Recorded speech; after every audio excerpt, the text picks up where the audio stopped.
bicara tentang pendidikan karakter, Bung Anies ya, tadi Anda mengatakan soal kita bicara soal peringkat.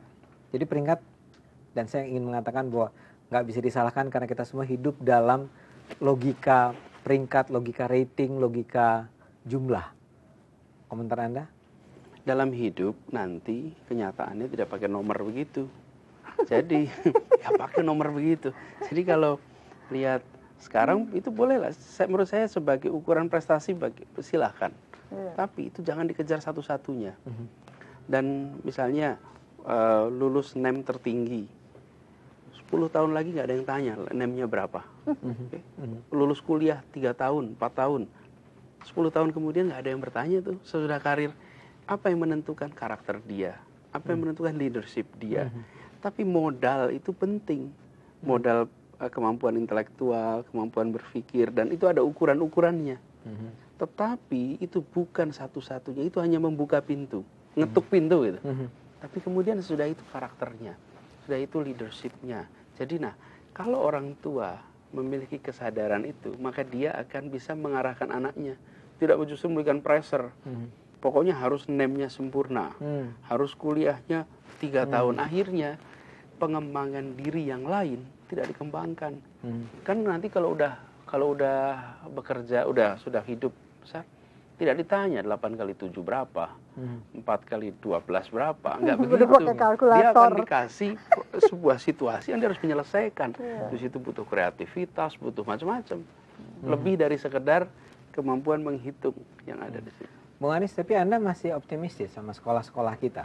Anda melihat bahwa sekolah-sekolah kita karena sekarang terjebak dalam urusan NEM macam-macam ini kan? Anda melihat ada itu terjadi di sekolah-sekolah kita? Oh ya, saya masih sangat optimis. Kita masih punya stok anak-anak yang baik. Kita masih punya guru-guru yang baik. Hanya saja mereka underexpose. Mereka nggak terekspos. Yang terekspos yang bermasalah. Tapi kita punya stok yang cukup baik. Tanda-tandanya kita berada di tempat-tempat ini. Ini tanda-tanda keberhasilan anak Indonesia kok. Di tempat-tempat ini kita menyaksikan sinyal bahwa banyak sekali. Nah, mereka tidak nampak, mereka sering nggak diekspos, tapi mereka eksis. Tapi Anda setuju bahwa pendidikan karakter di sekolah perlu diperkuat? Ya, dan orang tua fundamental untuk mainkan peran. Dan Ibu Min juga optimistis dengan ini semua? Saya sangat optimis, dan kita harus optimis. Dan itu bisa melalui apa yang dikatakan set your performance standard. Apa itu? Performance standard kita itu has the best character. Ya. Keluarkan nilai-nilai yang terbaik dalam diri seseorang itu. Dan kemudian ya tentu wawasan. Dan dalam wawasan ini adalah bagaimana dia cara bergaul dan semuanya. Ya. Dan yang paling utama adalah sebetulnya menjadikan ini menjadi kemasan yang menarik adalah pada waktu dia berinteraksi dengan lingkungan. Ya, bagaimana? Apakah dia menghormati lingkungan? Apakah dia, kalau istilah saya itu misalnya dress code-nya itu oke, apa enggak? Jadi itu rasa hormat terhadap acara juga, jadi dia nggak seenaknya berpakaian. Ya, itu adalah bagian dari bentukan as a total. As a total, dia harus tampil dengan the best character. Kita nggak perlu pesimistis, tapi dalam pandangan Pak Anies, apakah masih perlu ada upaya sengaja mengintervensi, mendorong kebijakan-kebijakan yang, karena selama ini yang terdengar adalah kembalikan pendidikan karakter ke sekolah-sekolah, pendidikan karakter kurang ada di sekolah-sekolah. Apa pandangan Anda? Ya, menurut saya yang penting tinggikan ekspektasi kita. Bahwa standar yang namanya baik itu meningkat dalam urusan karakter terutama. Lalu dari situ kemudian kita melihat yang sekarang terjadi masih kurang. Tapi kalau kita merasa yang sekarang ada ini biasa-biasa saja, kita terima, ya kita merasa udah comfortable. Menurut saya tinggikan itu, lalu guru orang tua.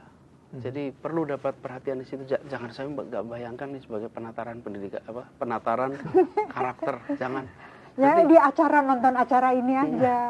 Gitu. Nonton di TV acara yang semacam ini. Iya. Jadi memang kalaupun akan ada dorongan agar pemerintah lebih berperan dalam pendidikan karakter, adalah justru mendorong lahirnya pendidikan karakter yang baik ya. Karena sebenarnya pendidikan karakter itu sudah ada di sekolah-sekolah.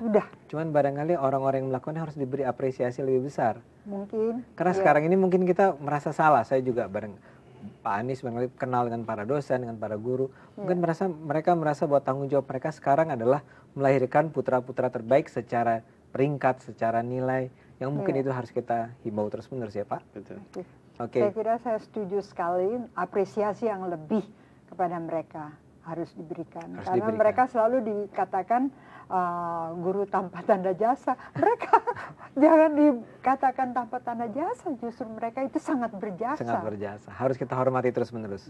Jadi para pemirsa, para guru di Indonesia, para anak didik, para murid, kita semua mengakhiri acara ini dengan mudah-mudahan optimistis. Kita share optimistis dari Pak Anies, dari Bu Min. Bagi para pemirsa, gembira sekali kita bisa mengakhiri dengan optimisme ini. Dan pemirsa jangan lupa Belajar Islam tayang setiap hari jam 8 sampai 9 malam hanya di MNC Muslim Channel 97. Kalau ada kritik dan saran, kirimkan ke Facebook dengan nama Belajar Islam atau Twitter belajarislam_id. Terima kasih para pemirsa, terima kasih Pak Anies, terima kasih Bu Min, dan terima kasih kepada para Madinah Graduate School in partnership with Medco Foundation. Sampai jumpa. Terima kasih.